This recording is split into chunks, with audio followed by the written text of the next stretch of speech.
नमस्कार मंडळी. तर भरल्या वांग्याची ही रेसिपी तुम्हीही नक्की ट्राय करा. घरचे लोक अगदी बोटं चाटून पुसून खातील.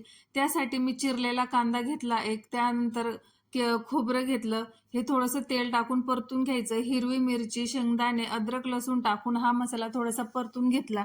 हे मिश्रण आपण मिक्सरच्या भांड्यात काढून घेतलं. चवीनुसार मीठ, जिरे, गरम मसाला, थोडीशी हळद आणि धना पावडर, कांदा लसूण मसाला टाकून याचं वाटण तयार केलं.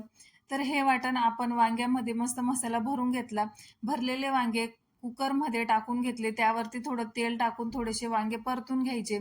उरलेला मसाला टाकून तो देखील थोडासा 1 ते 2 मिनिटं परतून घ्यायचा. त्यानंतर थोडंसं पाणी टाकून मसाला शिजवून घेतला.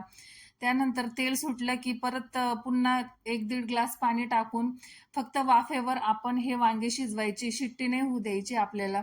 बघू शकता एकदम मस्त चमचमीत अशी भरल्या वांग्याची भाजी तयार होते. व्हिडिओ आवडल्यास व्हिडिओला लाईक करा आणि माझ्या चॅनलला सबस्क्राईब करा.